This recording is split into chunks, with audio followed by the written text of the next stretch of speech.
All right. Good evening, everyone. Welcome to the regularly scheduled meeting of the Columbia Association Board of Directors for tonight, November 13th, 2025. I'll be conducting tonight's meeting in alignment with CA's board operating procedures, code of ethics, our civility policy, and Robert's Rules of Order. Board members will be recognized up to 2 times per motions, with priority given to those who haven't yet spoken. As always, let's continue to engage respectfully, stay focused on the agenda, and work toward productive outcomes for our community. I will now call the roll to determine the directors in attendance. Ashley? Here.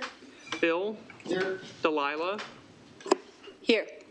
Eric? Here. Mike? Here. Wes? Karen? Here. Reg? Here. Sky? Here. Sean? Here. And I am here. Very good. As a reminder to everyone joining us in person that the audio and video of tonight's meeting are being broadcast live to YouTube and will be available for review later this evening. Anyone using the link to the meeting on CA's website will be able to see and hear the proceedings.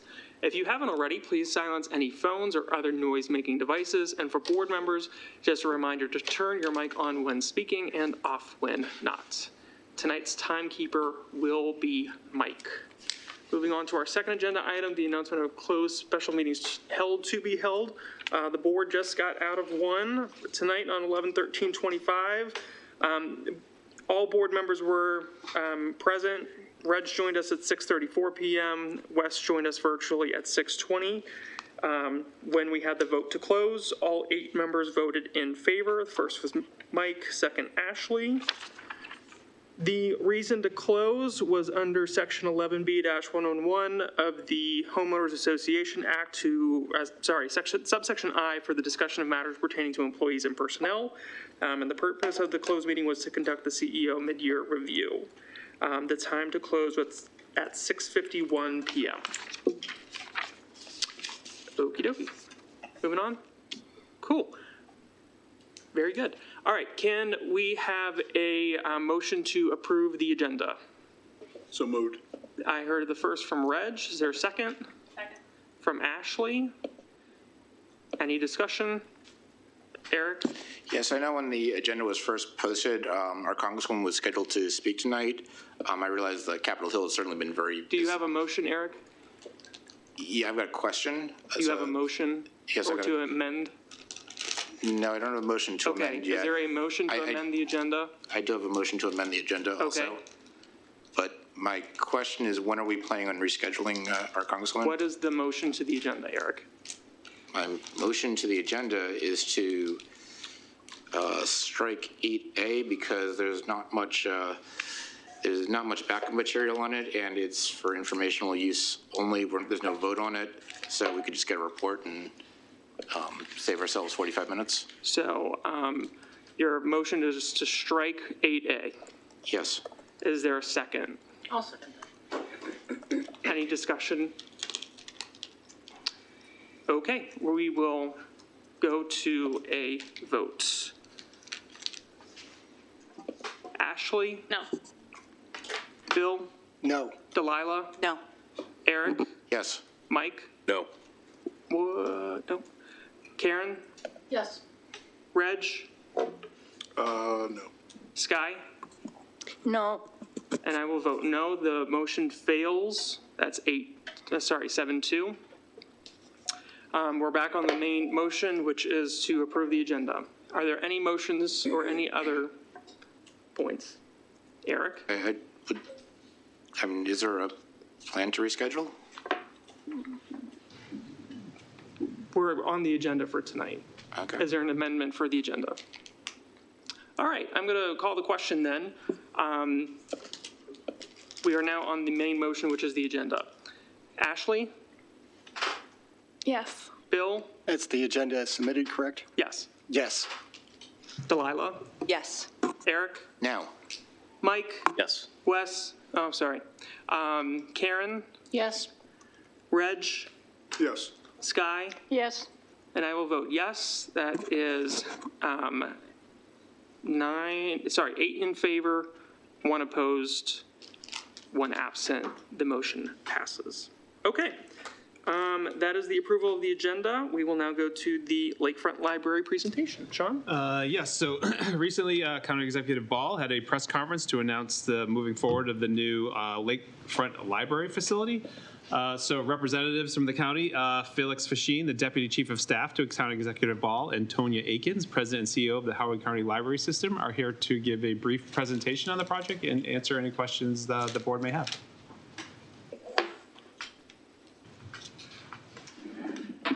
Thank you. Can you all hear me all right? Okay. Thank you very much, President McInnes, Chair Sullivan, and members of the CA Board of Directors. My name is Felix Fasheen. I serve as Deputy Chief of Staff to County Executive Calvin Ball.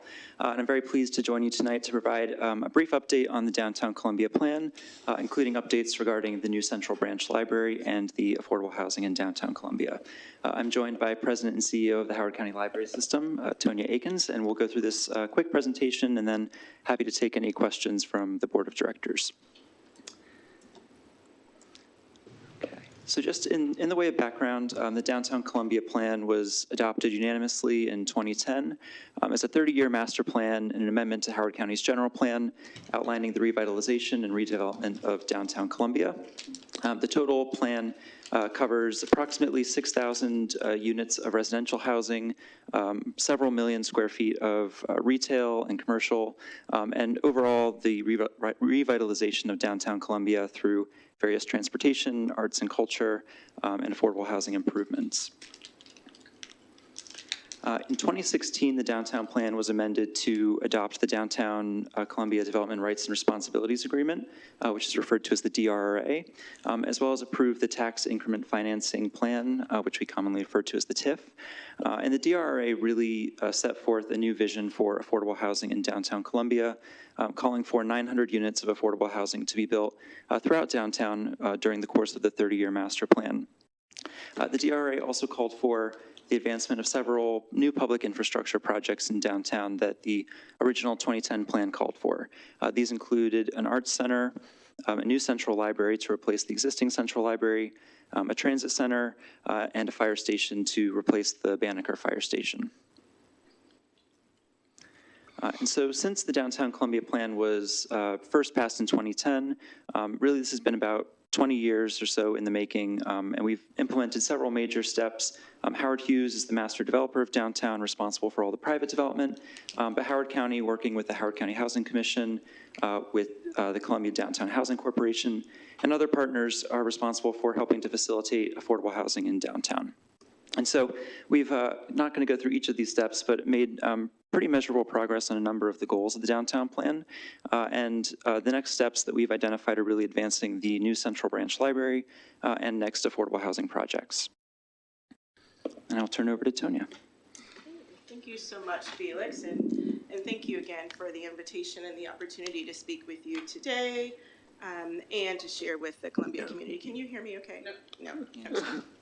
No, let's do that. Thank you so much, Felix. All right, thank you. So we thought we'd start with this slide in talking about the library and the proposed location at the lakefront. This is from the CA archives that actually shows the original town center vision with the library at the lake. That's important because this siting helps not only to revitalize downtown, but to make sure that the lake remains this vibrant place for all people in Columbia and across Howard County.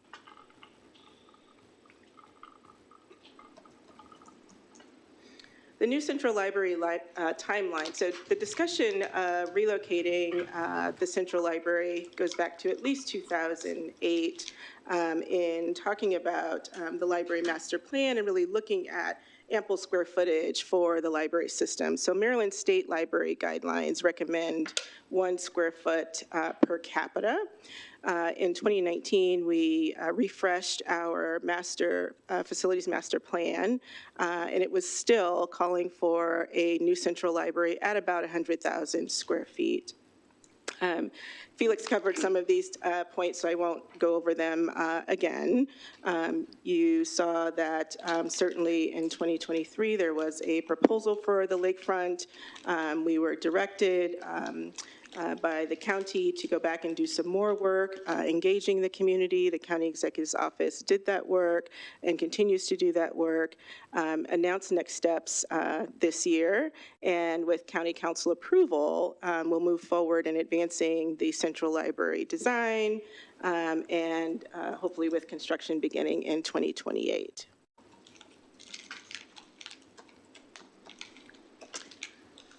So why the Central Library needs to be replaced? The existing branch is just 50,000 square feet, and you will recall that I stated in our facilities master plan work, both in 2016 and with the 2019 refresh, calling for about 100,000 square feet to meet that Maryland state guideline.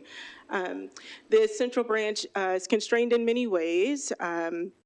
You'll see some notes there about the facilities tickets. The building is aging, and rather than put money into a building that is undersized and inadequate to really serve the community, the proposal calls for not expanding, not renovating, but relocating to a new location.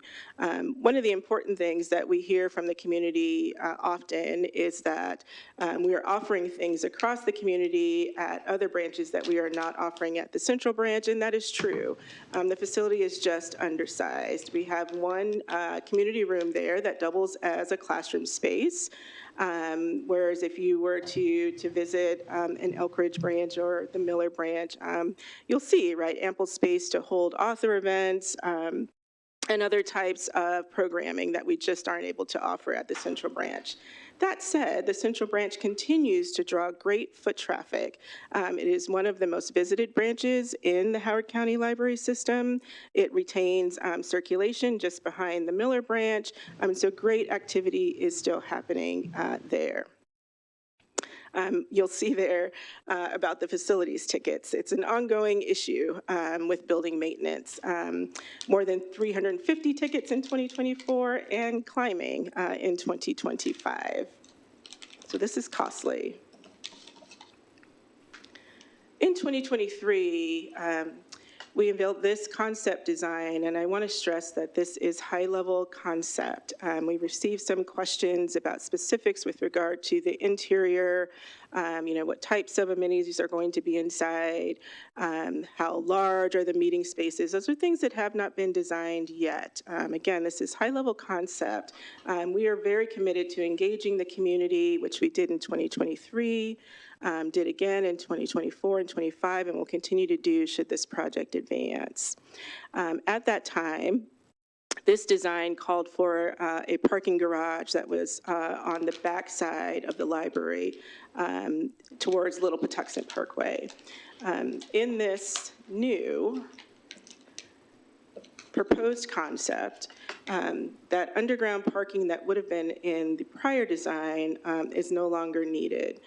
You'll see just to the left of the proposed library, a parking deck. That deck would go on top of Lot A on Whole Foods parking, hopefully removing the need for underground parking.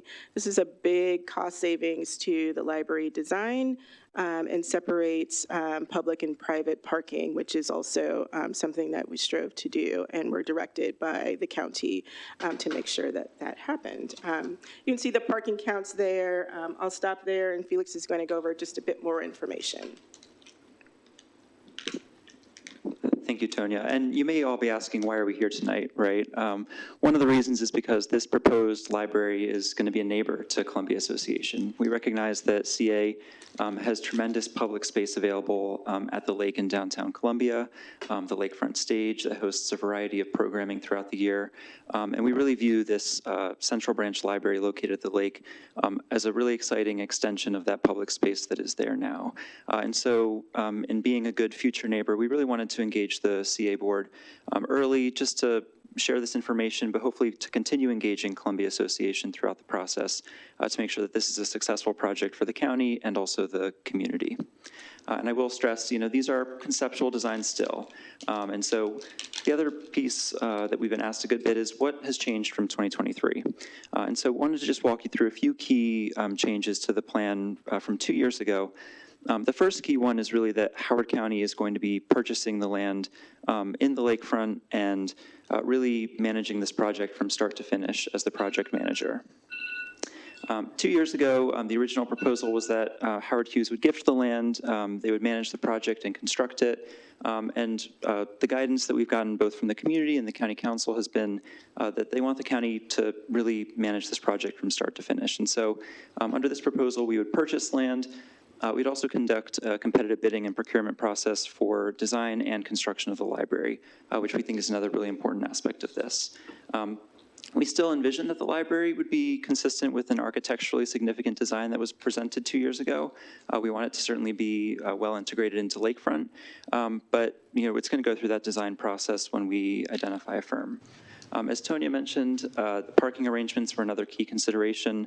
Under this proposal, Howard County is only going to be paying for parking that Howard County is creating for the public. Howard County is not going to be paying for any private parking, and any private parking that needs to be replaced from the parking lot that's there now would be paid for by Howard Hughes and not the county. And then finally, we wanted to just brief you all on what this means for the affordable housing plan in downtown Columbia, as that's one of the key aspects and the drivers of the DRRA.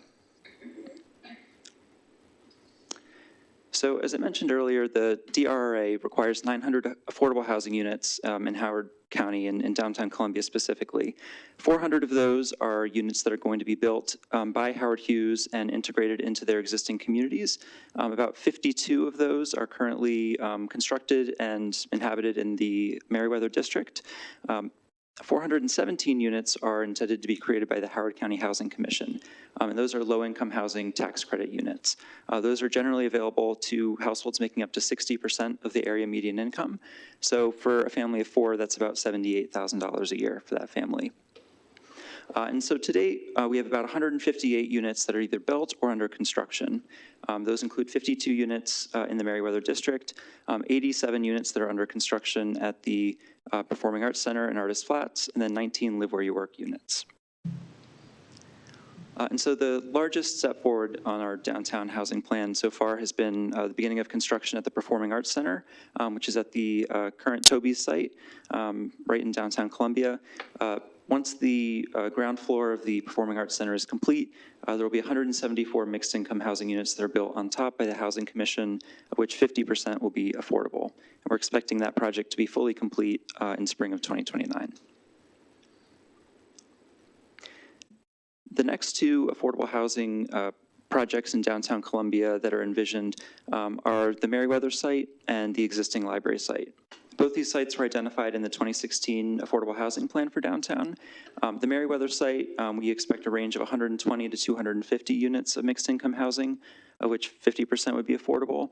And the existing library site, that would get underway when the new library is constructed, and the Housing Commission is estimating about 200 units would be constructed there, again, 50% of which would be affordable. When we're thinking about meeting that 417 unit goal of the Housing Commission, these two sites are crucial. They're essential to us being able to meet that goal through the Housing Commission, and both sites are made possible by relocating the library to the lakefront, allowing both sites to be fully utilized for housing. And so where we are right now in the process, we have 2 pieces of council legislation that are pending this month. Council Resolution 223, which really endorses action by the county to purchase land at the lakefront and negotiate the land swap for the housing in the at the existing library site and the Meriwether District. The second piece of legislation, Council Bill 69, would allow the county to begin the design process for the new Central Branch Library, accessing state funding that was awarded to the county for this project 2 years ago. And so both of those bills are up for hearing in the coming weeks, and we expect the council to vote on them in the first week of December. And so with that, we conclude our presentation. We're happy to take any questions you may have. All right, thank you, Felix and Tonya, for your presentation. Before we get into questions, I just want to make sure that board members were keeping it to the presentation that Felix and Tonya walked through, and not like completely rehashing the downtown Columbia plan, because many of those things have been done and are underway. But with that being said, are there any clarifying questions about their presentation? Eric? So on one of the slides, you mentioned that the county's gone from having the land gifted by HRD to having to purchase the land from HRD. How much more money is this going to cost the county because we have to purchase it versus having it gifted? That's a great question. And so the county is going to have to negotiate the price of the land and complete an appraisal and go through that process in the spring. So there will be a cost to purchasing the land that hasn't been determined yet. One of the savings that we've identified over the 2023 plan is that in 2023, the garage in the library was supposed to include about 500 spaces, of which 250 or so were going to be private parking spaces to satisfy commercial tenants in downtown. So that has come out of the project, as Tonya mentioned, hopefully reducing the need for any underground parking, and so we expect that to generate some cost savings on the project. Karen? Yeah, I'm curious about the design of the library. So when you guys, is that design set in stone, or is it possible that that design is going to change as you guys look for someone to build it? Or is that design that the architect did, that's what we're building? Yeah, so that design from 2023 was high-level conceptual design. So we are going to be doing a competitive procurement process to bring on a design firm to actually go through the entire design of the library. So it is likely that the design is going to end up changing in some ways. You know, as we go through the process of any capital project, designs change, there's value engineering that's done, there's different scope adjustments that are made, and also there's going to be a public process. All of our capital projects have multiple public meetings where we go out and hear from community members, and so when we do initiate the design process, there will be multiple public meetings, and that also will shape the design. Can I ask a follow-up? I'm gonna, Karen? Yeah. So my follow-up Second time. was that we wanted something architecturally significant to be in the downtown area. And I think that excited a lot of people about the library. So are we still looking for something that is architecture? Because right now, Columbia architecture, if you drive around, you get your basic split level, your basic split foyer. Our architecture is not necessarily outstanding. So this was something that was going to be very unique. So are we still looking to do that, or is that kind of off the table? We are, and I'll let Tonya chime in if she wants to add on to that too. Yeah, absolutely. So we are definitely still looking for something architecturally significant. You know, as Felix stated, we'll have to go out and determine exactly how much the land costs. We'll absolutely be designing to whatever budget we have. All of those things will help shape. We're committed to engaging community, but we are still very much committed to making sure that this is an architecturally significant building. Ashley? As you pointed out, obviously the lakefront, that's a big part for Columbia Association, like both the aesthetics, the image of Columbia, et cetera. Is there an official mechanism in place for CA to like have a seat at the table in terms of this planning for that kind of partnership? So we'll both jump in. So thank you for the question. So again, we're just getting started, but again, on all of our capital projects, we are 100% committed to engaging community and stakeholders. We are certainly open to setting up a downtown Columbia stakeholders roundtable or something like it to ensure that we are hearing from you along the way. And from others across the downtown. So absolutely. Again, and you all are likely aware that the library partners very, very broadly across the community. Community engagement is something that's not new to us. We are very, very committed to making sure that this reflects Columbia's ideals and what the community actually wants as a result of that engagement. So this is not something we're going to design in a bubble. And I have a second part. Yep. Yeah, great. And honestly, I don't know if this is more of a board reaction or staff. I know this is obviously a hot topic or hot button topic, right? The library and the location of it, et cetera. I'm curious if Columbia Association has given thought on having a stance regarding like the pros and cons of having it here, or if we're supporting having the library in downtown Columbia. Is it something that the board thinks that we should have a stance on, right? Like, I think there's a lot of data out there. There's also a lot of misinformation out there. And because it's the lakefront, it is downtown Columbia. It seems relevant for Columbia Association to have a point of view on it. Can I put a bookmark on that unless Felix or Yeah. Tonya, do you have, I don't know if you have immediate thoughts or reactions, because The only thing I would suggest, if you've not had a chance, and we can follow up with this bit of information, the Urban Libraries Council out of DC really works with the top libraries in Northern California, Northern America, Howard County Library System being one of them. They have a recent study out about libraries anchoring downtowns and the importance of central libraries and what that does, not only for community, but for downtown economies. All favorable, and suggesting that communities really look to their central libraries to become those anchors for those reasons. So I would encourage you to review that, and we'll certainly follow up with that information. So I'm not going to forget about that. We'll circle back, but I want to make sure that other board members have opportunities to ask their questions if they have any. Delilah? This might be more for senior leadership team, but has staff thought about how programming is going to need to be adjusted, thinking like Lakefront Live, the Arts Festival, you know, a big parking lot full of food trucks was like a big part of these programs. Have there been discussions about how we will adjust for that? Yes, just like the library is in the infancy of their planning stages, we are in the infancy of discussing what the impact will be on the lakefront. So yeah, we actually just had an internal meeting today to discuss kind of what some of the pros and cons and challenges would be for CA. Bill?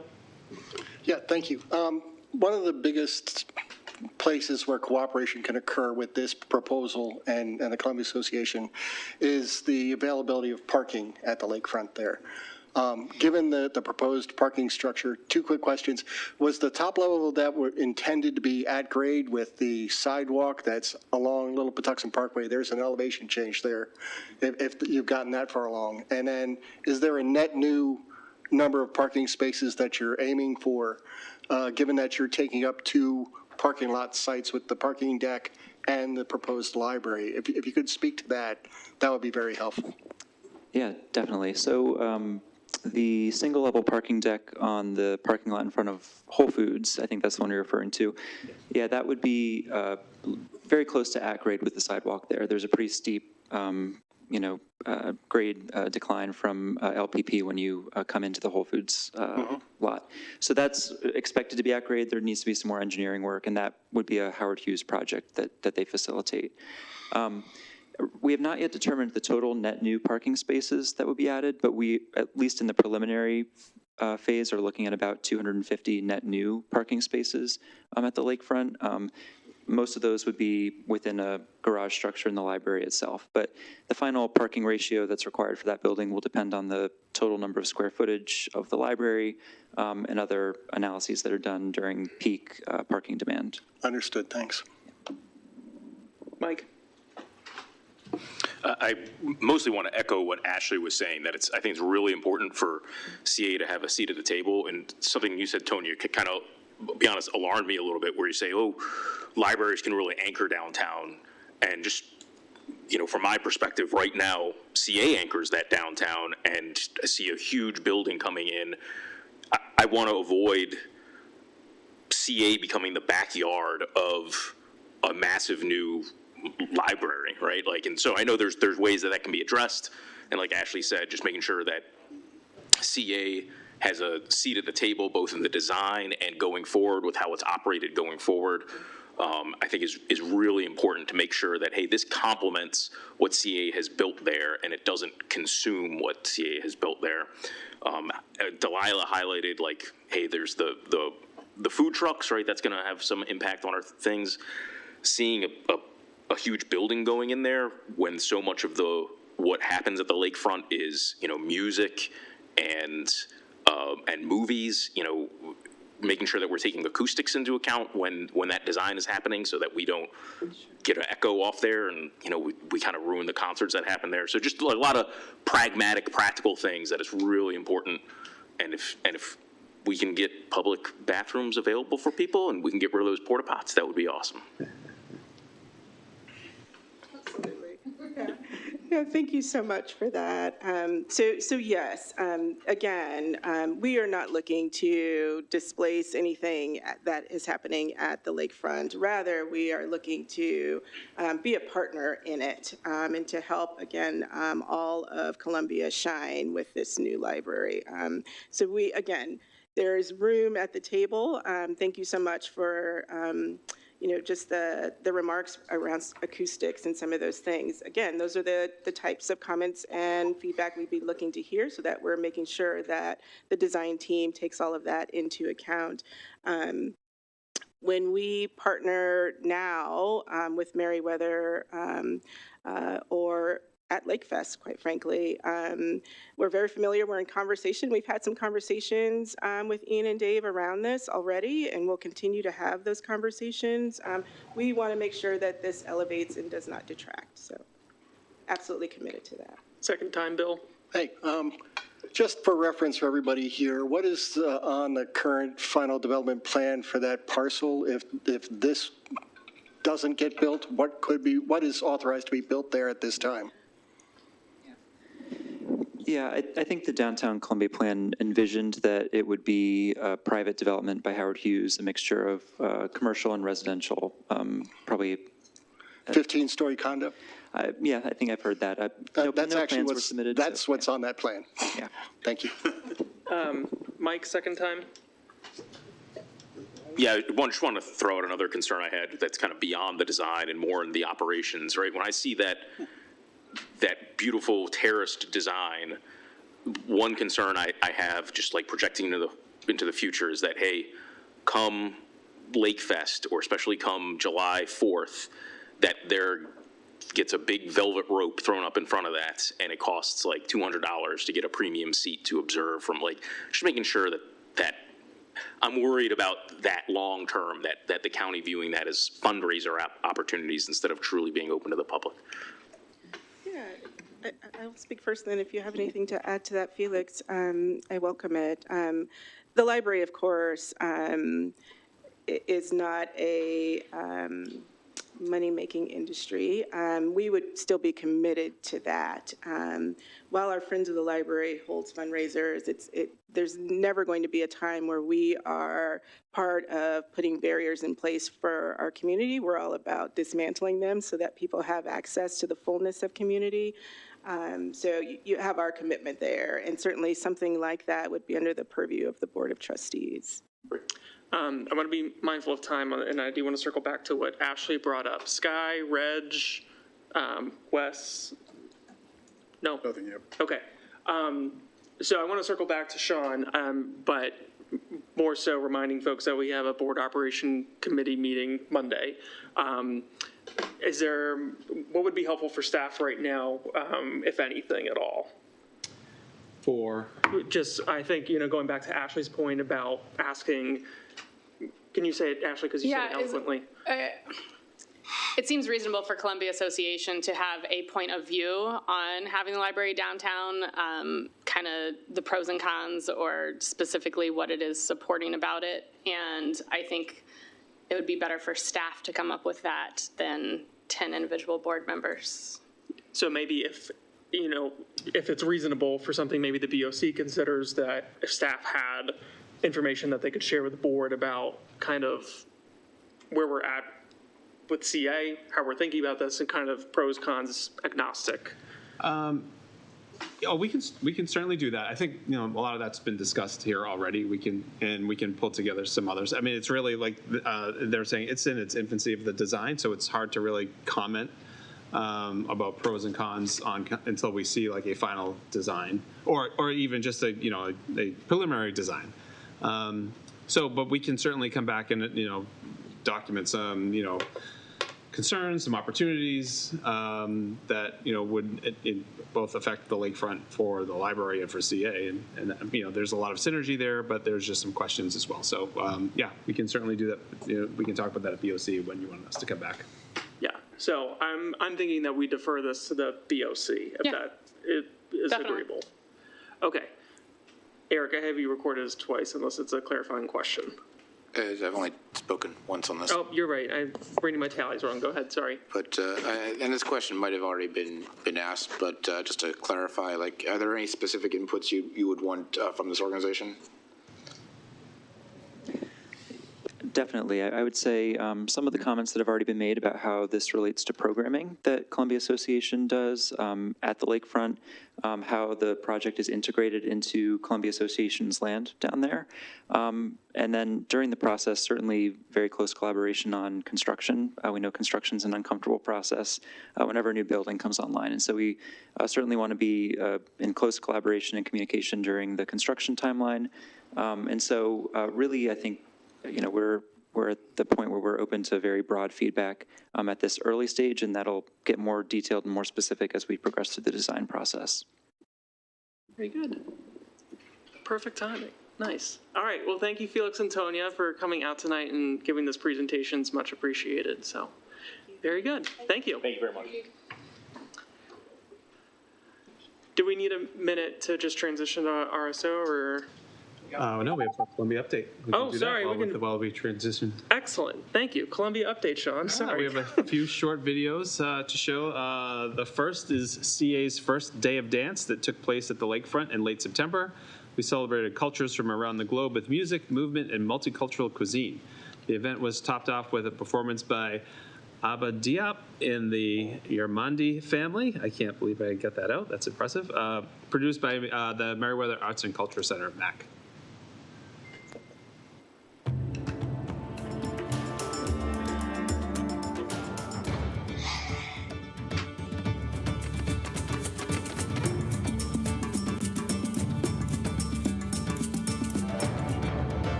All right. Next, we wrapped up the 2025 Lakefront Live season with CA's first Y2K night. This event served up nostalgic vibes from the early 2000s music, a giant music video screen, and themed activities. It was a hit in engaging millennials and boosting brand awareness with this segment of the community. And I know I'm getting old when the 2000s are nostalgic.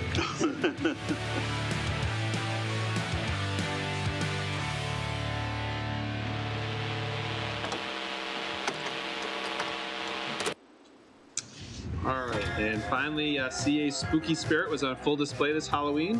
Thanks to a fantastic cross-department team effort, we brought the community together for a festive fun with the second annual Hobbits Glen Haunted Trail, 5th annual Trunk or Treat at the Sports Park, and Midnight Mini Golf.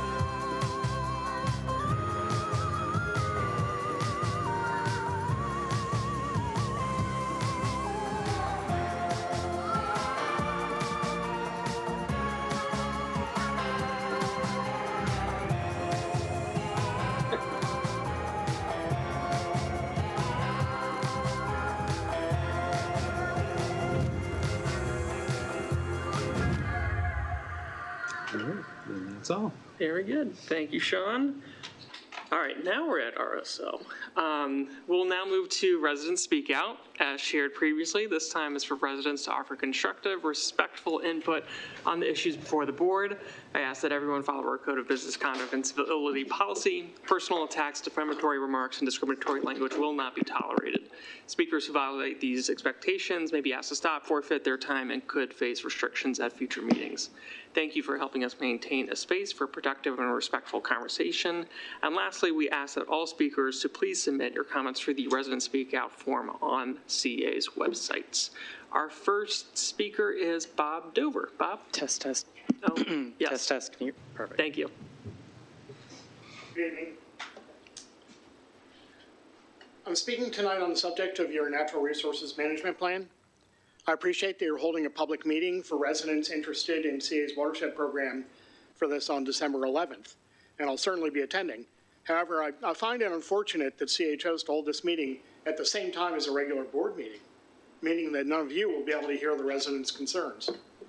You deliberately included this plan as one of the elements of your strategic plan, so I assumed that you would have had some interest in how it incorporates input from residents. However, like the town hall meeting, it appears that you consider actual direct dialogue with the residents to be a nuisance that you want to avoid. My main comment on the new plan is that it must not be developed from scratch, and it must not ignore the existence that you have a 2009 watershed management plan. The 2009 plan was excellent, and it included two features that must not be lost moving forward. The first was that the 2009 plan recommended that large-scale stream restoration projects not be done. CA staff ignored that recommendation without providing any new data or science justifying why it should be ignored. It appeared that it was ignored only because CA felt that they could make some money by allowing developers to cut down CA's trees. The new plan must either reiterate the 2009 recommendation against stream restorations or provide actual monitoring data and reports justifying why it's no longer a valid recommendation. The second is that the 2009 plan followed a process in which CA's watersheds were ranked in order of need and opportunity. The watershed that ranked highest, Elkhorn, became the focus of the concept plans, and the other watersheds were set aside to be addressed later. It's now later. That process was fine, but Elkhorn has now been addressed in this planning process, and it's the turn of the other watersheds to be the focus. Finally, the new plan must address the ongoing loss of mature trees as an objective that is far more important than planting new trees. Everywhere I go, people and groups are always boasting of planting new trees as a demonstration of their commitment to their environment. As a professional watershed manager, it makes me sad that these individuals who consider themselves to be watershed experts have absolutely no understanding of how mature trees are the dominant factor in watershed hydrology, water quality, flooding, and erosion. 30 seconds. I hope you'll schedule an actual town hall meeting focused on the Natural Resources Management Plan as soon as possible, so that you board members can attend and listen to the concerns of the residents, and then help influence the direction and focus of the watershed plan moving forward. Thank you. Thank you, Bob. And if you can submit online those comments, thank you. Our next individual is Alan, apologies in advance, Flugard? Not bad. Oh. Bluegrass. Flugrat, thank you. Okay, my name is Alan Flugrad, and I live at 7454 First League, Columbia, Maryland. I've lived in Columbia for over 53 years. First, thank you for volunteering and for your service. I'm going to make a request of you, but first I'm going to give you some background. I'm very proud of our community's diversity, such as people's color, culture, religion, sexual orientations, and financial resources. Our progress towards inclusiveness has been stalled due to Trump's hostilities to DEI. We rise by lifting others.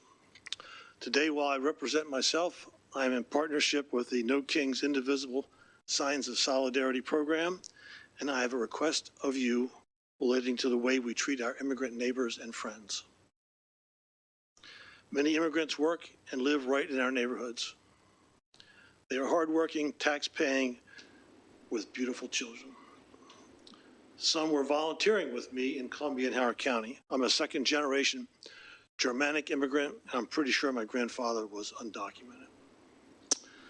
Immigrants are being searched out by masked men in unmarked cars, captured in brutal fashion, including ripping families apart, being sent to hellhole imprisonments without due process of law. It's created an environment where immigrants are often afraid to go to work, go shopping, and support themselves out of fear that ICE may be there. That's not how anyone in our community wants to live. I ask that you help resist this hateful action by displaying a sign in our public facilities that shows support for our immigrants, something like this. I ask that you place another sign designating a private area in which ICE cannot enter without a signed judicial warrant. That way you can refuse anyone access to those private areas absent a signed judicial warrant. This small action of resistance demonstrates who we are and where we stand. In line with the CA vision statement, which I see up there, We are intentionally diverse. I love that. And the CA, that's the vision statement. The CA mission statement says we engage our diverse community. And at the Long Beach Tennis Center today, I saw the CA commitment statement that we celebrate, embrace, and respect diversity. 30 we seconds. have since our founding and will continue to do so now and in the future. That's who we are. Please display these signs, which will make your employees safer and make immigrants feel more welcome in our communities. I will also leave you with some constructive ways your employees, managers, and customers can best resist ICE. Thank you so much. Thank you, and if you could just make sure that you submit all of that online as well. Julia can help you. You can do that? Yes, she can help you with that. You want this too?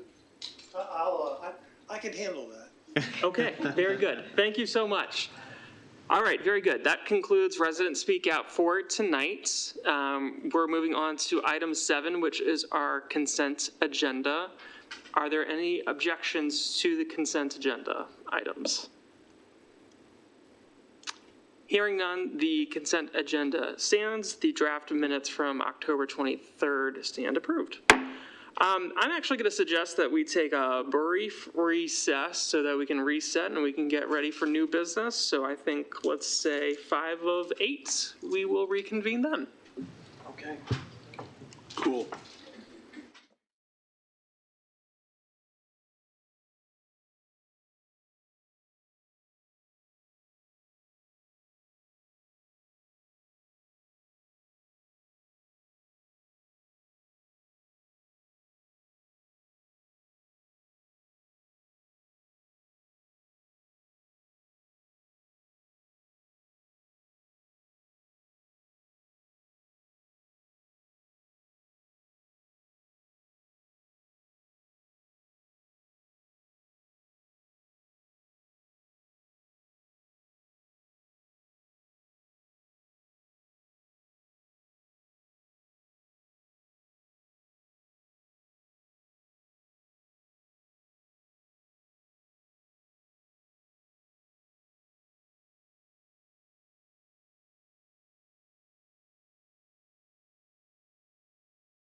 We will keep moving onwards into new business, and we're starting with the overview of villages. I'm going to turn it to Sean and Jackie, I think.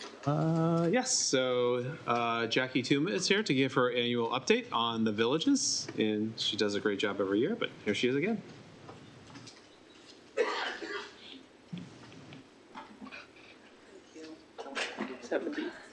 Sorry, 45. All right, good evening, everyone.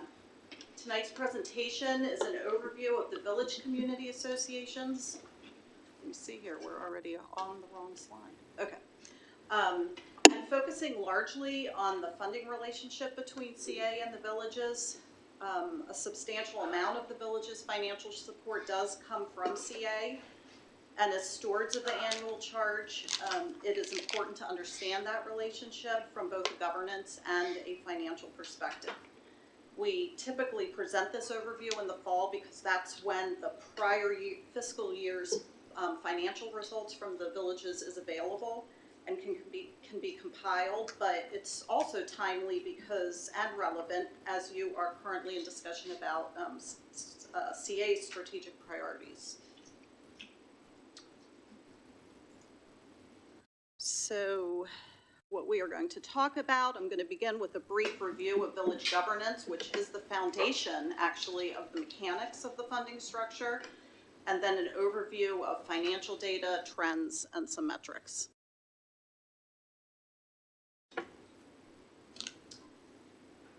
So a brief review of the village's structure. The villages are each separate residential community associations that are independent, incorporated, nonprofit civic organizations. They are formed, so a minute on that, the villages are not CA subsidiaries. CA does not have legal right or control over them. They were formed to promote the common good and welfare of residents and property owners for each village. They each have unique articles of incorporation, bylaws, and covenants, and each village has a community-elected board of directors. So the village's responsibilities fall into two primary categories, one being mission-focused, and we call it mission-focused because they really tie into the village's own governing documents as to why they exist. So enforcing covenants. CA does not have any covenants. These are the village's covenants, and the villages employ covenant advisors to do this work. Fostering community. It's also been described as improve the quality of life and promote goodwill among village residents. So that can involve anything at the village's discretion. It can be advocacy, community events, newsletters, or other types of outreach. And also overseeing the village elections. So in addition to those things, there's been a long-standing arrangement in place with respect to the 24 buildings that CA owns, referred to as the community and neighborhood centers. So the villages manage and operate those buildings. They generate revenue through leasing and renting space to individuals and organizations, and provide space for other community events. These categories of operation really are drivers of the funding structure that's in place, and we'll get into that in a second. So here you can see we just talked about that there are mission-related and building management type functions of the villages. There are three main categories of support that CA provides to the villages, and all three categories support each area of what the villages are doing. So first we're going to talk about the grants and employee benefits. Grant is an important distinction because CA is the original and ultimate fiduciary of the annual charge. CA has that sole responsibility for assessing, collecting, and safeguarding the entire annual charge, projected to be just over $50 million in FY26. And of course, with that comes stewardship and oversight of how the money is spent, whether that is supporting our facilities and programs or other organizations, including the villages. Over the years, you can see CA's commitment to significantly funding the villages has been very clear. CA has a vested interest in the success of the villages, and they wouldn't be viable without the support. But with the governance and the operating structure that is in place, the oversight and responsibilities that go along with it are important. So when we talk about the structure and these three categories that I just mentioned, I wanted to talk quickly about where you're able to see the dollars that are involved in each of those areas. So for the grant and benefits, employee benefits, that is an expense on CA's financial. So if you were to go to the Village Community Association page of the quarterly financials, you will see that as an expense for CA. And then if you look at the village's financials, it is revenue. It's labeled as CA Annual Charge Share Grant. Now, different than that is other allocated support, and I'll provide examples of that in a moment, but these are other expenses that CA incurs in direct support of the village's responsibilities. The villages don't directly have to pay for those, so it is not reflected on their financial statements at all. But on CA's, again, in that village section of the financial report, you would see the other areas that are considered allocated support. And then there's in-kind support. So the differentiation there is that you're not going to see it on the village page of our financial support, of our financial reports. The most significant by far is the use of the 24 community buildings free of charge, meaning that there's no rent paid to CA for that. So there's an opportunity cost to CA, and the villages retain all of the revenue that's generated from managing those buildings. That helps the villages tremendously because the fixed cost of significance that most organizations have, like a mortgage or interest or rent, the villages do not have. So I think the key takeaway there, and that is not tracked on the financial statements for even CA, that type of in-kind support. There are other types of in-kind support that, like setting up and helping clean up after villages events and trash collection, things of that nature. So those are expenses certainly to CA, but you're not going to see them on that village page. They are on, absorbed in community operations. They're not allocated out to the villages. I think a takeaway here is just that it takes a lot more for the villages to operate than what you see if you look at the expenses that are on their financial statements. Okay, so take a minute to talk about the annual charge share grant. The CA board, here's how kind of the structure of this goes. The CA board approves the total grant amount to the villages, which we refer to as an annual charge share, as part of the annual budget process. That total amount is then allocated out to the 10 villages through a formula that's been in effect since FY19. And the villages currently are evaluating that allocation methodology, and they may decide on a change.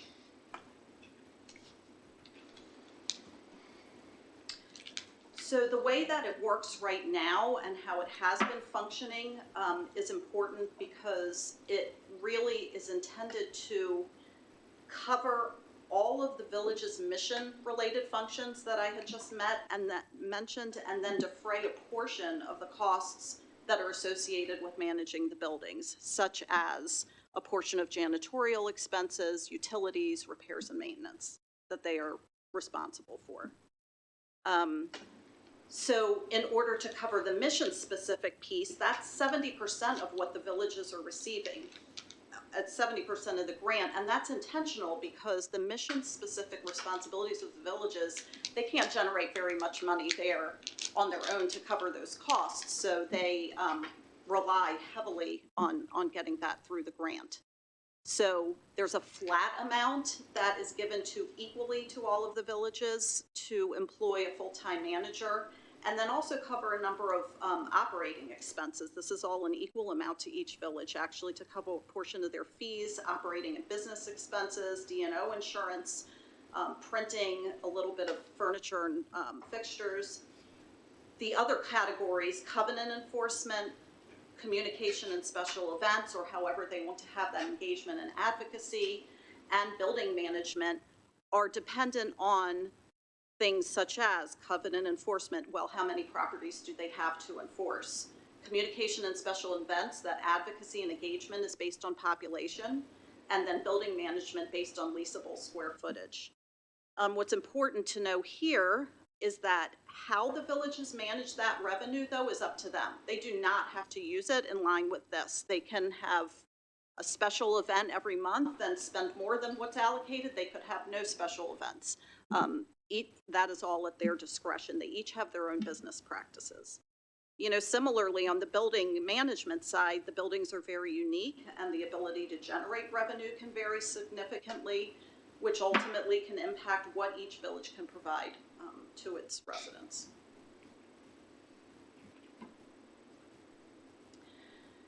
So here's a visual of that flow. So you've got an FY25 example of CA's revenue. This is CA. We say the board in FY25 actually, and give me a moment here and I'll explain why it says 3.5 million, but the grant amount was 3.6, a little over 3.6 million in FY25 that the board approved. And then it was allocated to the villages using the methodology that I just explained. But at the end of every year, there is a look back to determine if, based on cash reserves versus operating needs, whether there's any excess cash that should be returned to the villages. And in FY25, that excess cash totaled $136,000. We're going to talk more about that in a second, but this tree map just is actually net of that being returned. So I thought this was interesting because in the end, each village, in relation to each other and as a whole of the 3.5 million net, received between 9 and 11% of the total. They weren't all that far off from each other. Now, when I first looked at that, I said, well, how can that be? Long Reach gets a big piece of the pie. They have the largest population by far, the most square footage to manage, the most properties subject to covenant enforcement. Well, of that $137,000, almost all of it is being paid back by Long Reach. So this, where they ended up, is this square right here, and it was that 11%. So it did not end up being as large in the end. Interesting pulling it together that way, so.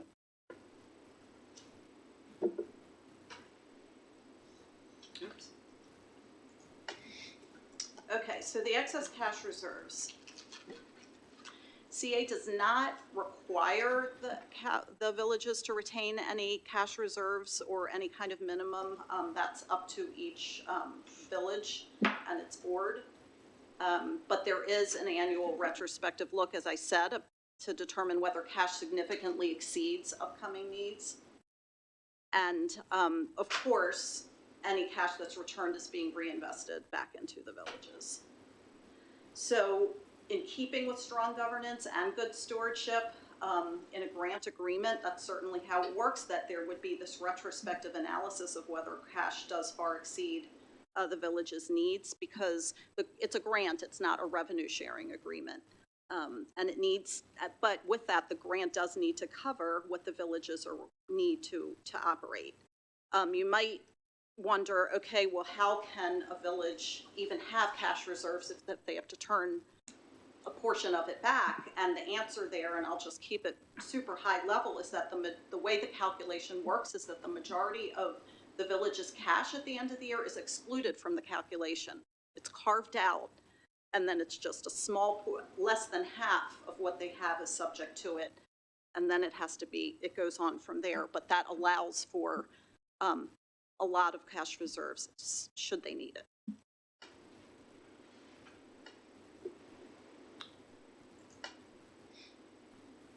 So we talked about the grant and benefits, and I am going to talk for a moment really quickly about the allocated support and the in-kind support.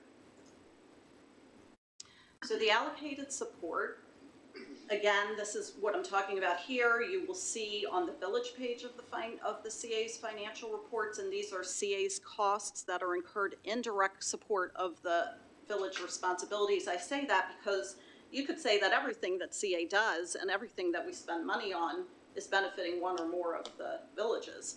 But this is, you know, the responsibilities that the villages have and what CA is paying for. So a perfect example, and I won't talk about each of these, would be, we talked about covenants and that the responsibility of the villages employ covenant advisors. Well, sometimes covenant cases have to go to court. CA pays those costs. We also, at CA, employ a covenant administrator to work with the covenant advisors on their enforcement and their cases. There's capital improvements. Now, repairs and maintenance, here's another example of how you can just, if you want to see how the numbers translate onto the financials. So for individual projects, repairs and maintenance needed at the buildings, if they fall below a $2,000 threshold, they are the responsibility of the villages. So the repairs and maintenance that you'll see on your villages financials are the sum of those projects, those smaller projects. And anything that's over $2,000 is the responsibility of CA. So if you want to see how much CA spent, go to the village page on the financial reports and look at repairs and maintenance, and those are those projects that are over that threshold. And I will just also mention for this, the administrative support is significant. There's a lot of time and money that's spent to procure and administer benefits, to maintain regulatory compliance of those benefits, broker fees. We have a much more complex and expensive multiple employer 401k plan because we include the villages and we pay for all of that, which also includes some higher level external audit requirements. So at the end of the day, these are additional services that the villages need, but they do not have to pay for.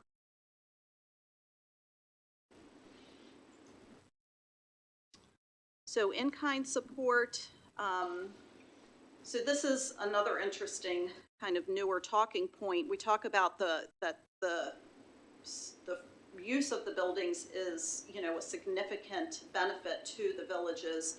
And Stephanie and Sean have quantified that to say, okay, what is that opportunity cost if we were to, at market rates, provide that space at a cost, right? We were receiving rental revenue annually, that would be $2.6 million. So there's also landscaping, grounds maintenance, associated improvements, and you can see here some pictures of CA teams at work. These are the things that I said are absorbed in community operations. You won't see them on that village page, but they are certainly supplements to the village's operations that they don't have to contract out for or use their own staff for. All right, so as you can imagine, there are a lot of moving parts at all times with these arrangements, and there are terms and conditions and responsibilities of these arrangements that are governed by contracts between CA and each of the villages. So there is a grant agreement and a facility management agreement that define those terms. The grant governing the terms and conditions of the grant, obviously, and then the facility management agreement. You know, there's so much in there that has to be hashed out about insurance and operating hours and maintenance and inspections and allowable and restricted usage and all of those things with the usage of CA's buildings. So even though these two agreements have distinct purposes, neither contract is intended to stand alone. Each one is only effective if the other one is also in effect. So they really are supposed to be an integrated arrangement because they are independent and jointly effective. So the new agreements took effect on May 1st, 2025, and the ones that are in effect have a 3-year term.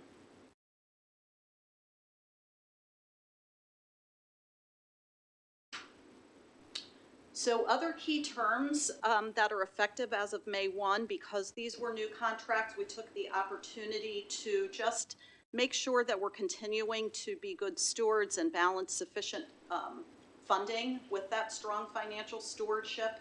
So there was more focus on requiring a break-even budget and aiming to at least break even for each budget, for each village, supporting long-term financial stability, demonstrating fiscal discipline by managing expenses to revenue. It's just fundamentally important for every organization to cover its costs. We also adjusted some of the financial statement audits and review requirements because accurate and timely financial reporting and strong controls are really essential. And changed some of the reporting requirements for facility usage to clarify and have transparency. That was important for us for risk management, insurance, and other financial decision making. And we included in there is a requirement for each village to have a board approved investment policy. So we're going to wrap up with a look at some financial data. So I talked about the different categories of support and where they show up on the financial statement. So let's kind of see that in action. So right here, we're looking at big numbers that are coming from CA's financial reports, and those first two categories that we talked about that are on that one page of the financial reports. And FY25, that totals, what do we have here, $6.9 million, which represents 14% of the total annual charge. So again, this does not include the in-kind support. And we talked about the $3.5 million as the grant, so you can see perspective of that there's another several $1 million that goes into that those other allocated services. So here is the 10-year history of that. Here's the 6.9 that we were just talking about, and you can see that relative to the past prior years and where we anticipate ending FY26. So pretty consistent. When you see dips and peaks and things like that, it's not necessarily the grant. It could be because of what types of repairs and maintenance were needed that particular year, or you know, a variety of things. And certainly in here you've got the pandemic, and there were some ebbs and flows as far as how the funding worked during that time. So we're going to shift over to what the village's financial statements looked like in FY25. So this is another tree map where you get a bird's eye view of the village's collective sources of revenue in proportion to each other in FY25. So you can see in total, 62% of the village's FY25 revenue came from the grant and employee benefits, because that is what's showing up as revenue, right? Expense for CA and grant revenue for the villages. And then 36% in total, the villages generated through lease and rental revenue. So you can see that what they are earning if they're collecting for newsletter ads, or maybe some special events that they're, you know, collecting an entrance fee or some interest on their cash earnings, is really very minor relative to the rest of their revenue sources, just 2%. And then on the expense side, you can see 60% of their expenses are personnel costs, and 8% is the next highest of contract labor. I recommend looking at those two together, because a lot of that contract labor for some villages, it's primarily janitorial expenses, but some of the villages have that as part of their personnel costs. They use their own staff for it. So if you want to compare apples to apples and just say, what is the cost of labor, whether it's contracted out or not, that the villages are expending, it's, you know, close to 70%. And then it really drops off from there. You've got, you know, utilities. Fees are professional fees, accounting, legal, payroll, other types of professional fees, and then spending money on community events, repairs and maintenance, etc.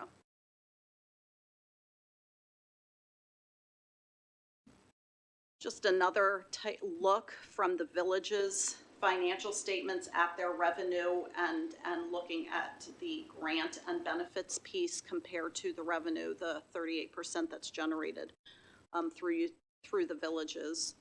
And I think it's important and interesting to just show the totality. You know, the slice, if you think about the other support that's provided, is really much bigger, and there's just a heavy reliance on our funding, and that's the structure, that's the way that it works. It's not a bad thing, it's just, you know, we're committed to providing that support. There's a huge vested interest in their success, so.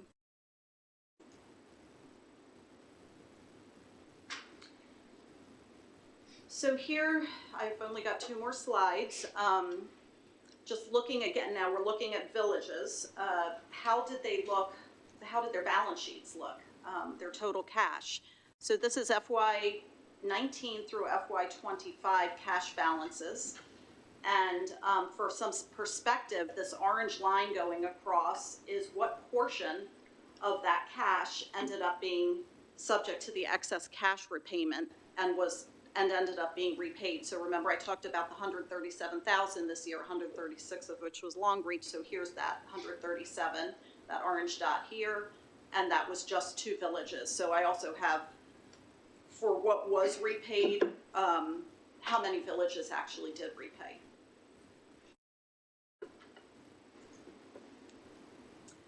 And finally, some key metrics, just looking at the villages again collectively at the close of FY25. The first one is cash and investments, in total covered on average 6.5 months of expenses, of future expenses.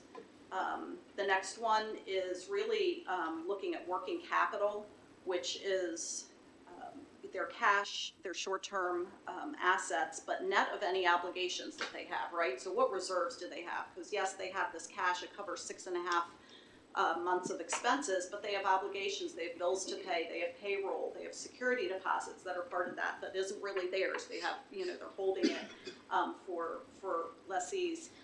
They have funds that they've received, but they have future obligations to provide rental services. So if you subtract all of that out, what is left? And that metric is landing at 2.5 months worth of expenses that are available.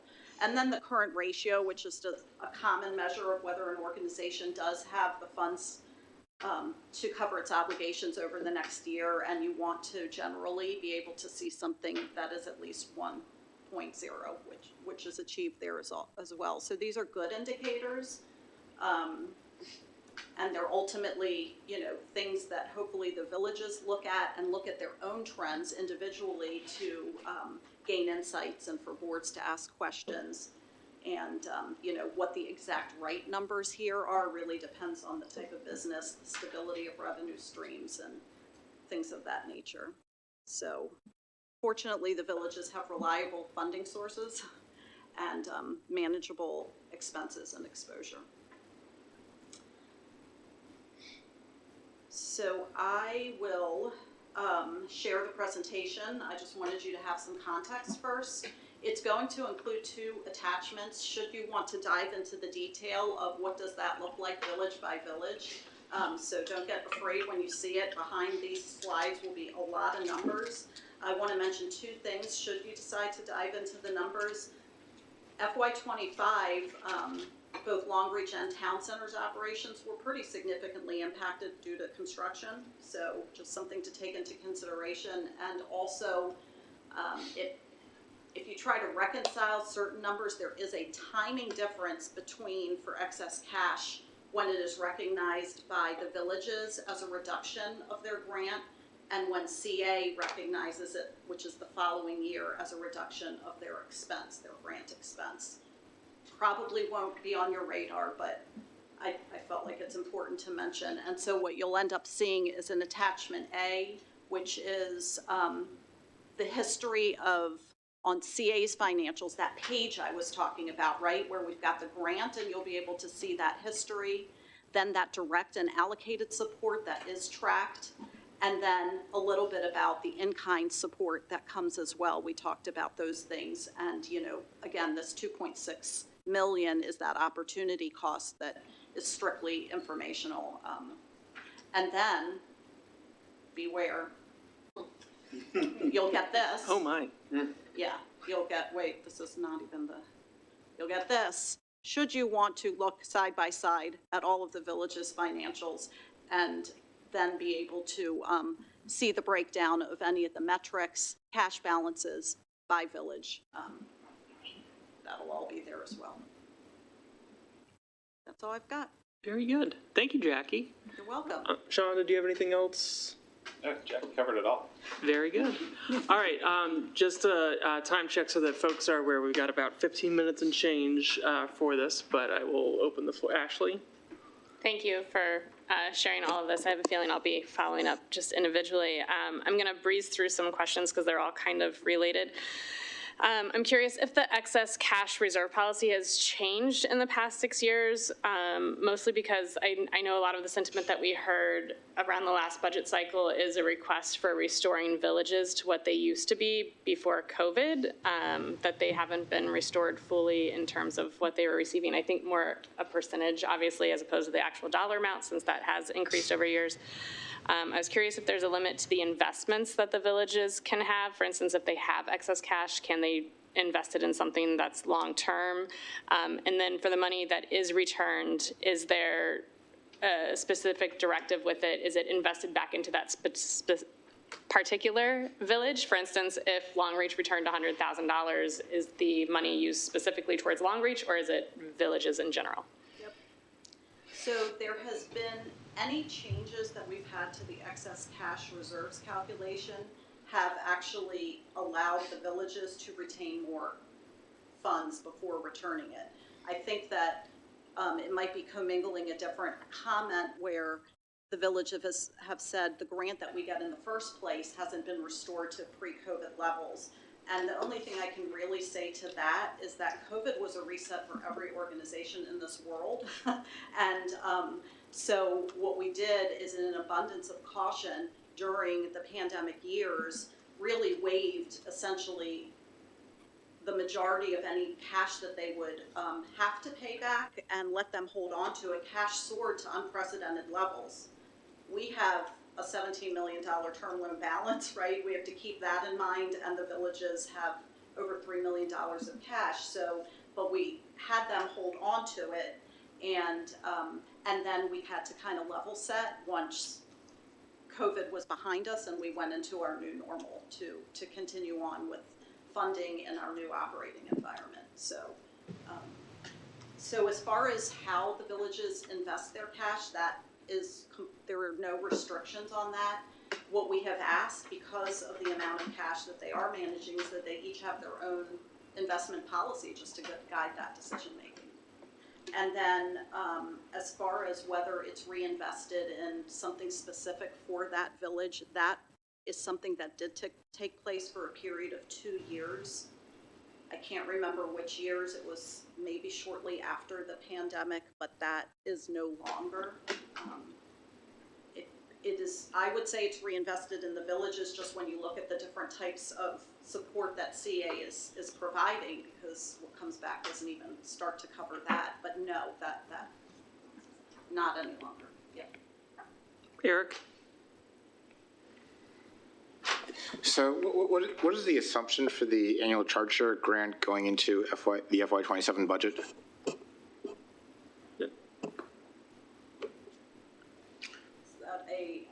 I'm turning to Stephanie. Yeah, it's at 3%, but that's up to you. What's and when you're preparing the draft budget, what's the going in assumption for that number? I'm sorry, say that again, Eric? When you're preparing the draft budget, we have a whole bunch of assumptions for the draft budget. There's not an assumption for the annual charge share grant as a number. It's 3%. 3% over the current year. Over the 3.536 million? Yeah. Okay. Are there any other questions? Delilah? At my village board meeting last night, the manager brought up the possibility of,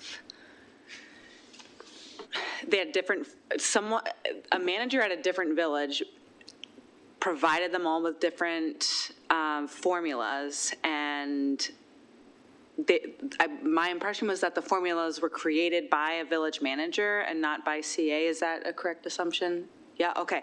And my impression from that conversation was that the managers are going to choose one of them and then bring it to the board for a vote, or does the board choose the formula? So the board chooses what the whole pot is going to be, the 3 point, whatever it is going to be, 7 million. CA has a methodology in place that's the result of a joint work group from FY19. It was village managers and CA staff to say, here's how we're going to do it, and that's the way it's been operating. Until we hear differently, it still is done under that methodology, but the villages are talking, and it sounds like they've got some ideas. So basically what CA is saying is divvy it up how you want. If you want to change it, that's great. The pot is the pot, which you were approving. Okay. I noticed that some villages really lose and some really win compared to what they had in previous years. Right, because if someone's going to get more, someone's going to get A lot less. Any other questions for Jackie? All right, very good. Thank you, Jackie. Thank you. All right, we will now move on to 8B, which is the draft FY27 operating budget and capital allocations, annual chart, and other high-level operating guidance. And this is, I think, Sean and Sean. Yes, so CFO Sean is here to give an overview to the board. Thank you.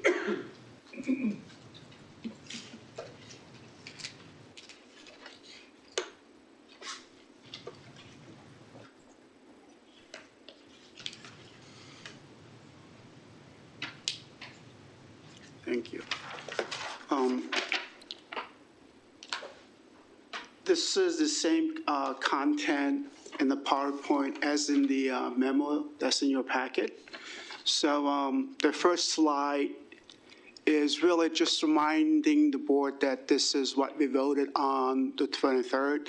The only thing that we added was actually to the increased grants, but this is what's voted for FY27 priorities. So this is the page that the current staff is working on, developing a prelim budget for FY27. And again, these are key budget assumptions, not necessarily every assumption that's in the budget, the key major assumptions.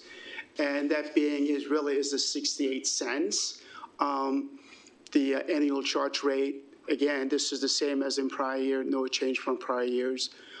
Annual cap, we are retaining at 3.5%, same as in prior years, no change. And then on the earned revenue side is 3% average membership rate increase for residents. Obviously, that rate will be a little bit different for the non-residents. And then this year for FY27, we are targeting 15 million capital improvement plan, which will include existing roll forward projects from 26, as well as the new projects in FY27, a combination of that $15 million. And we'll talk to you more in the upcoming meetings on that. And as well as the another big assumption is merit, which is at 4%. These are the assumptions that the CA staff is working on developing budgets with the functional departments. And right now we are closing the Q2 actuals, as well as working on the mid-year full year forecast. And that will give us a good baseline to start looking at the rollout for FY27. And management set up departmental reviews with myself, Sean, and the department heads, run through the dollars and look at the resources being asked and make sure it's consistent with the priorities of the management and the board. And then we'll present to the board a prelim number rolled in the December meeting, December 11th, and finally resulting in January a booklet, budget numbers for you to look at. Obviously, between now and then, the board will get many chances to look at and provide feedback. But ultimately, January booklet, and then February 26th is the when the board is going to vote on the budget. So that's where we're heading right now. Any questions? I saw Ashley first. I'm curious what the average membership rate increase will be for non-residents. That will be anywhere, the average will probably be about 5.5%, 6%. Some go up a lot more than that, some a little less than that. Great, thanks. Karen?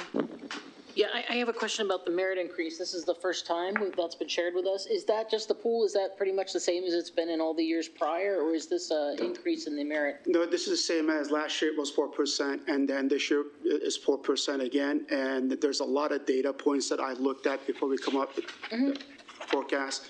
We looked at Mercer, we looked at SHRM and other data points, and look at the national averages. And again, this is the same rate as last year. And it's a pool, right? It's a total pool, total pool. Thank you. Mike? Right, did I see your hand? Yeah, you did. I'm really interested in the methodology that was used to calculate the envelope for the capital improvement plan. Like, how do we decide that 15 million is what can be, what CA can afford to spend on capital projects in any given year? Yeah, more than happy to chime on that, Mike. I have developed the internal cash flow forecasting for 5 years for Sean and the senior management. And that's all based on revenue growth, expenses, and what the ability of the business to generate cash without borrowing. And that number ended up a comfortable level of about $50 million that will not require us to obviously borrow. So that's why, and that's also consistent on, if you look at FY25 actual, we ended up spending $14.5 million of CIP in the financial statements with $2.4 million surplus cash, if I could use it loosely. And that 2.4 million was also assigned as emergency reserves. So assuming we end up in the same place, we spent $50 million revenue expenses, we can afford right now, based on business ability, $15 million. Eric? Yes, I move to add a sixth key assumption that establishes. This is new business, there's no motions. Thank you. How can I, This how is can new we, how business, can we, there how are can no we? motions. how Are there any other questions for Sean on this Point of order, slide? point of order, how can we suggest changes to the assumptions? Overruled, because we're not, this is new business, we're not doing that tonight. Are there any other questions for CFO Sean? Okay, I do have a question then. I'd like to know why staff gets a 4% merit increase when our villages get a 3% increase. Should those be the same? Shouldn't our village staff members get the same increase that the CA staff members get? Jackie just gave her presentation. You might recall that she said the villages are responsible for their own budgets. I get that, but if the village budget goes up Any by other 3% points? and Eric, you're out of order. Any other questions for CFO Sean right now? Okay, Sean? Okay, thank you. Anything else?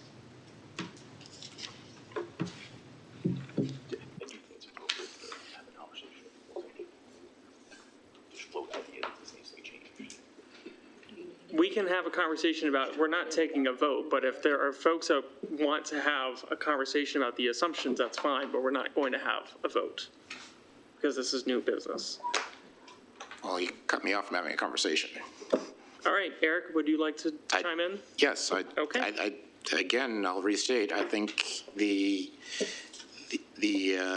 raise for the annual charge share should be the same percent, should be at least the same percentage as the raise that the CA staff get, because I think the village staff members, they work hard, and they should be getting the same type of raises that the CA staff get. Mike, second time? I think there's a flaw in that reasoning where what the increase to the villages is their total budget. CA does not dictate how they allocate that money.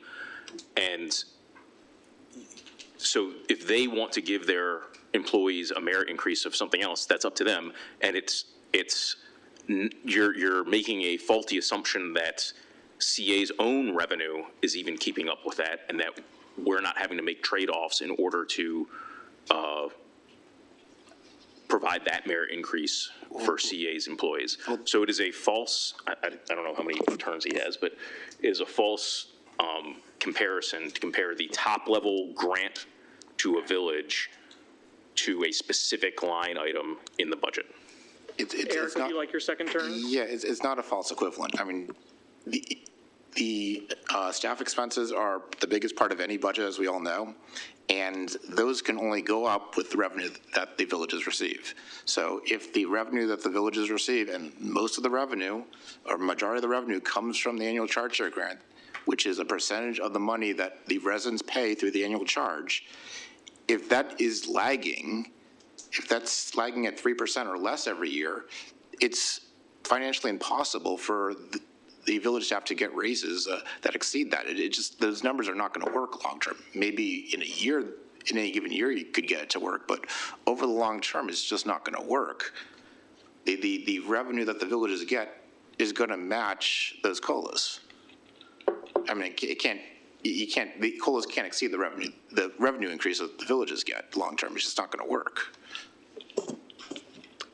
Any other comments, thoughts?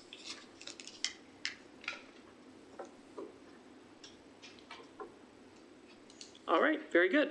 We will now move on to questions only. Eric? Yeah, when are we going to reschedule our Congresswoman to address the board?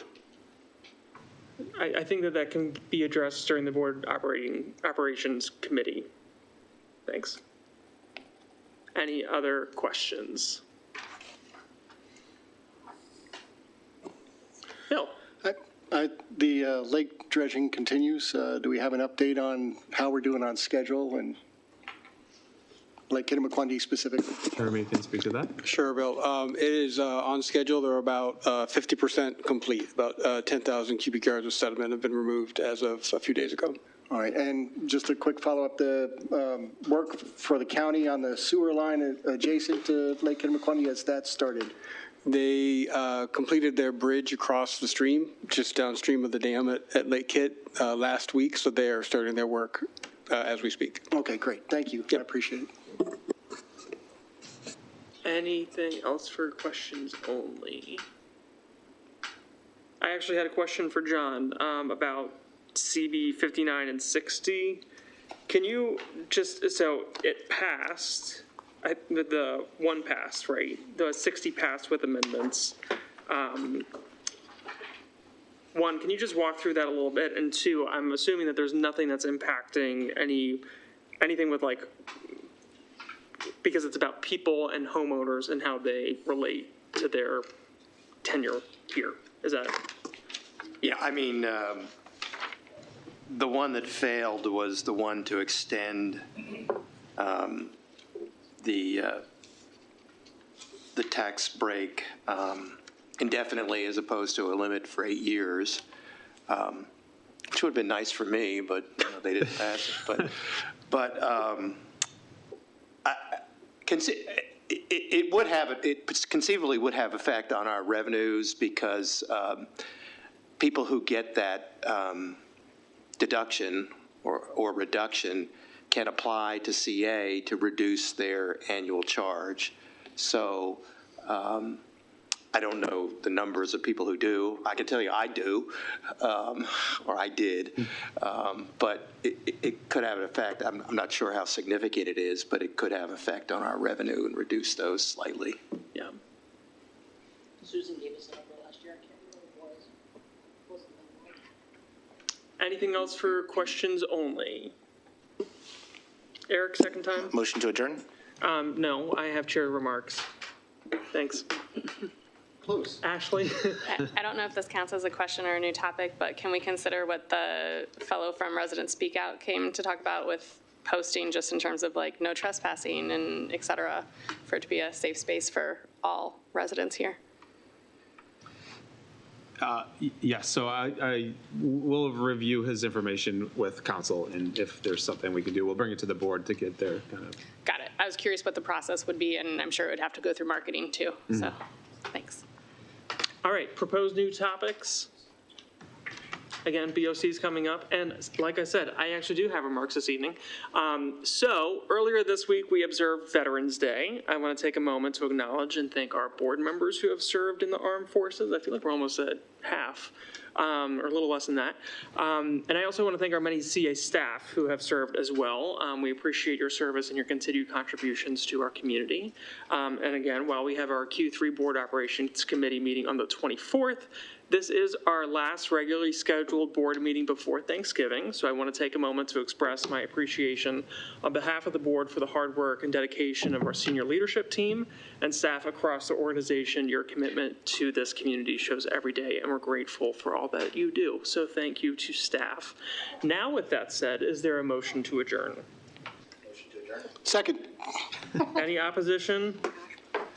We are adjourned at 8:45. Did anyone play Lotto tonight?